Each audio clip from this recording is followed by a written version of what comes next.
Manchester United have a tricky fixture this Sunday. Has anyone noticed who? You know, it's a team that we haven't exactly lost to since 2009. I don't know if anyone know that, but it's called Fulham. The team that play in black and white and pretty much have a bunch of nobody as fans. Smash the likes, subscribe if you're brand new. This is your preview and what I feel United should line up with. And I don't think there's much you can really change. You know, going away to Craven Cottage over the years has proven to be difficult. Fulham have more success going to Old Trafford than beating us at their own ground, clearly, in the last 15 to 16 years. Could this be the time they finally beat us? Maybe. They have good players. Did they play well last week? No, they didn't. But does anyone ever know why are we always on Sundays? Sunday 4:30, the last game pretty much of the week before Monday Night Football. Why is it always us? Why can't we just play on a Saturday, 12:30, 5:30, maybe even 3 o'clock? Just get out of the way. Why not? But no, it has to be us, no matter what.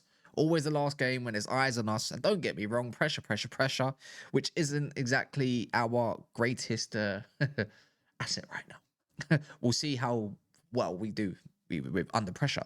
But I have a tactics board today, lads, and the nets. So we're going to kickstart off into all of that. And yeah, you know, going back off our last preview, it wasn't anything that I expected, but did it work? To some degree, yes, it really did.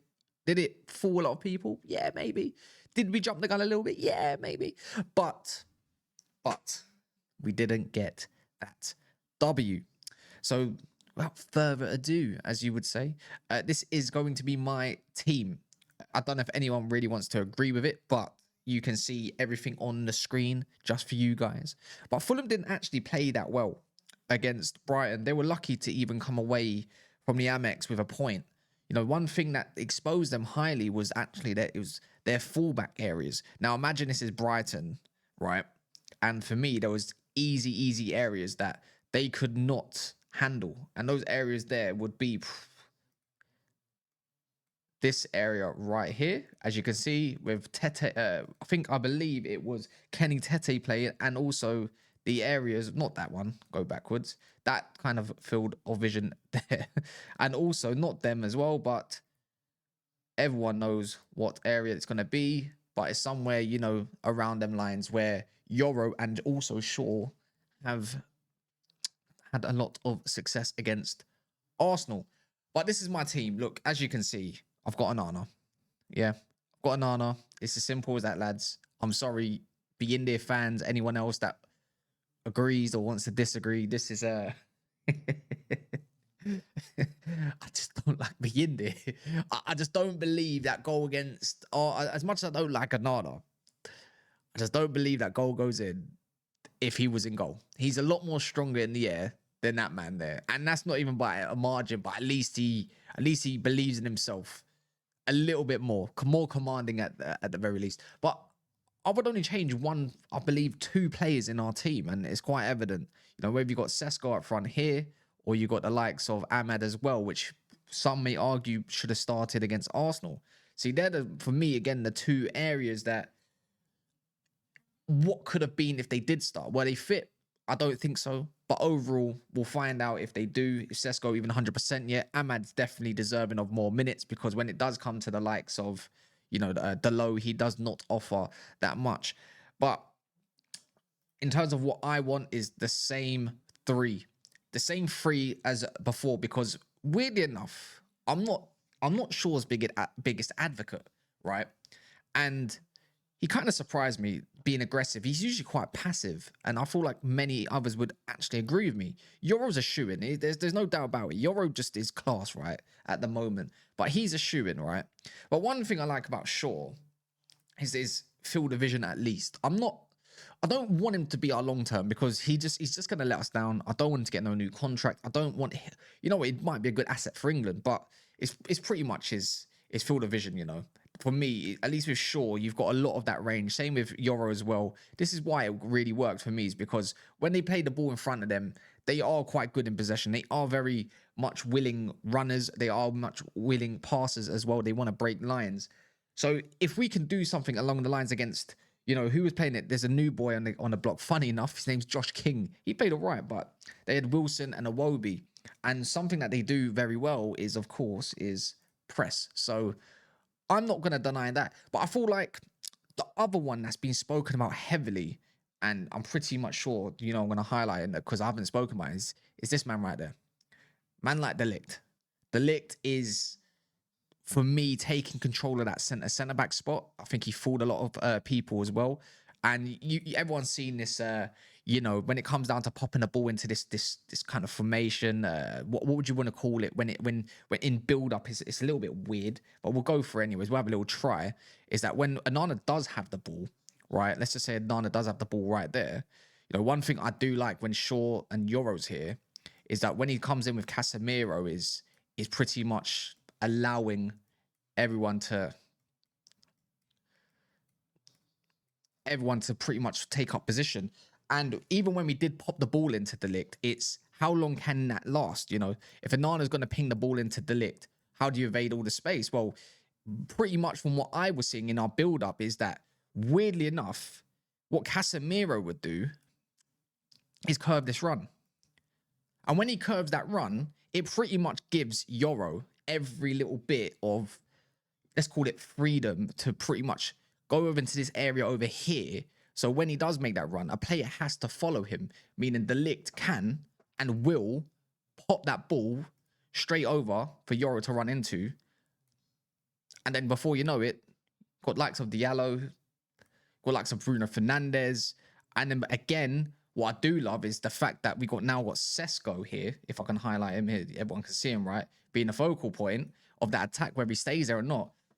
What I like about all of this is the willing runner. The willing runners that we haven't exactly seen in the likes of Mbeumo, you know, and effective ones. Because we know exactly what he's doing. He's going meet Sams. Do you know what I mean? Looney Tunes. He's going to make that run. And if we can make sure that they press, because Fulham press quite like the likes of, what's his name, in terms of Arsenal. So I wouldn't actually change anything. So that when it comes down to selecting all these players, right, and get them back into normal formation, if it allows me, you know, getting De Ligt back in and Casemiro, Bruno Fernandes, who, you know, he's been up to, there's been harsh criticisms of him recently. I just don't see how you drop that. Now, there's going to be a lot of people that ask, okay, what about Kobbie Mainoo?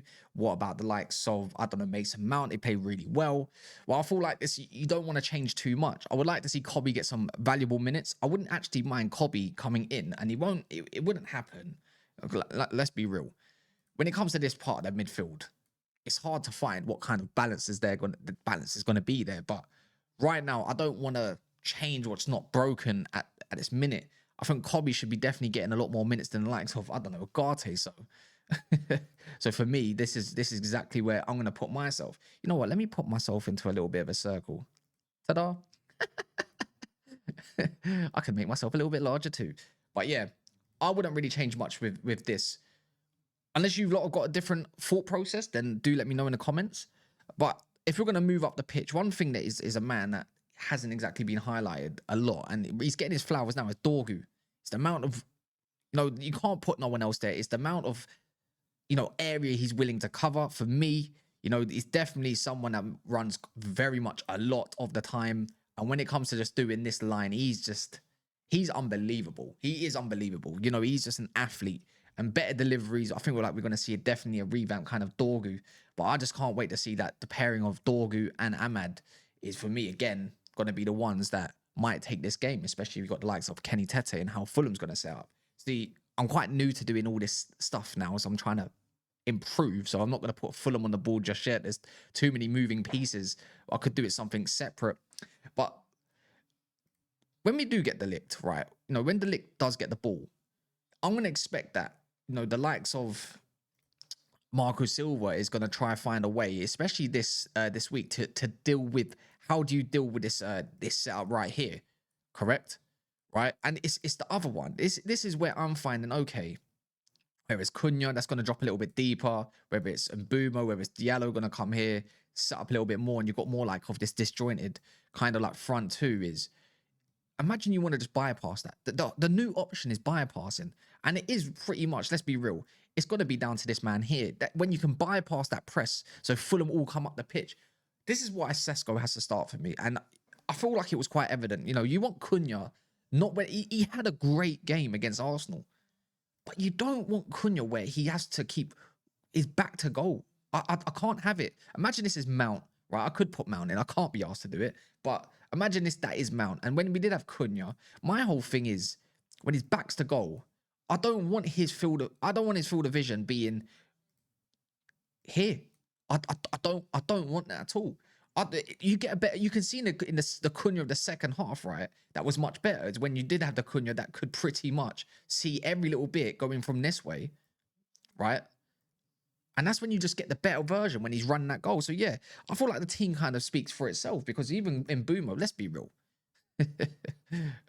we never believed that Mbeumo is gonna get a game that's gonna get dropped, right? Who you gonna put there? What, Xerxes? Yeah, I doubt that, mate. I doubt that.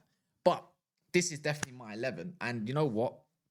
I know I could do a little bit better in terms of the build up. I can't exactly find a better setup yet. Canva's actually down. I was meant to put this screen into a lot smaller.